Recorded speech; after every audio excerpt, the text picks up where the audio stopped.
tem um vídeo que circulou na campanha de 2020, onde Rodrigo na Câmara de Vereadores ou foi arremessado ou arremessou um objeto em uma discussão. Um celular. Eu vou explicar. O que é que aconteceu? E foi o celular do oponente, não foi o meu, não. Criança. Porque além de tudo, você tem que ter inteligência. Vou jogar o meu pra quebrar? É claro. Brincadeira. O celular foi assim. Não tinha transmissão ao vivo. Vereador de oposição, único vereador de oposição. Tinha 13. 13, eu era o único de oposição. Dos 12. Os 12 de 12 contra e a favor. Perdida. Era a votação das contas de José Aldemir. E lá se criou a história, o Aldemir é craque para isso, ele criou a história, ele elegeu o Diolando, que era sobrinho da mulher dele, mas passou a trabalhar contra o governo de Diolando de dentro do governo. Porque Diolando não podia fazer um governo bom, porque se fizesse um governo bom ia superar ele. E ele queria voltar. Entendi. Então ficava aquele joguinho de intriga. E aí foi a votação das contas de José Aldemir. Certo. E eu fiz eu peguei as contas, modéstia à parte, eu tenho um bom conhecimento dessa questão jurídica, da questão financeira, de todo o arcabouço jurídico e contábil da prefeitura, né? E aí eu fiz um levantamento do que tinha sido, do porquê que as contas dele estavam naquela situação. E eu fui para a Câmara e passei 1h30 na tribuna, ponto por ponto. E quando eu terminava um ponto, eu dizia, bora, vereador fulano tal, você tem alguma coisa a questionar? Vereador Beltrano, assim, ó.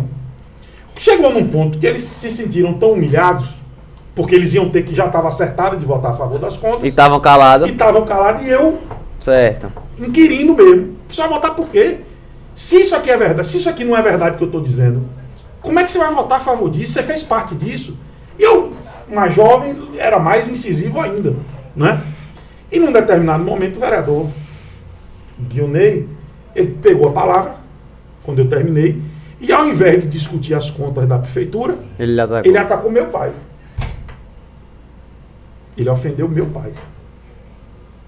E aí realmente eu voltei para a tribuna. Aí eu não voltei para a tribuna para falar de política, eu voltei para a tribuna para devolver a ele o que ele tinha feito. E num determinado momento ele não aguentou escutar o que eu estava dizendo da tribuna e levantou da tribuna e começou também a proferir. Aí virou uma discussão. Quando virou uma discussão, eu deixei a tribuna e fui a ele. Foi quando teve esse problema todo. Entendeu? Então assim, apesar de... Você se arrepende disso? Lógico, totalmente. Lhe atrapalhou de alguma forma isso? Não, esse fato, porque as pessoas entendem bem. Não, porque não tinha internet. Se tivesse, tinha trabalhado. Não, mas já tinha. Porque Você era vereador na época. Eu saí de vereador para prefeito. Daquela época. Isso era 2012. Isso era 2011, por aí. A 2010. Internet, contabilizando a internet que era antes que era hoje. Sim, mas isso é mais grave. Porque se tivesse a internet, as pessoas teriam visto na íntegra o que aconteceu. Sim. E naquela época elas escutavam por boato. Mas quando as pessoas diziam, não, ele ofendeu o Dedé, ele ofendeu o Dedé, ele ofendeu o Dedé, toda a cidade me deu razão. Toda a cidade, apesar do que só mostra a parte que eu parto para agressão. E outra coisa, naquele momento que eu jogo o celular, ele estava com uma faca na mão que tinha pegado na cozinha da Câmara. Mas só mostra, o vídeo foi editado. E você já falou isso alguma vez? Não, tô falando a primeira vez, nunca achei necessário. Entendeu? Nunca fui perguntado sobre isso, na realidade. Certo. Entendeu?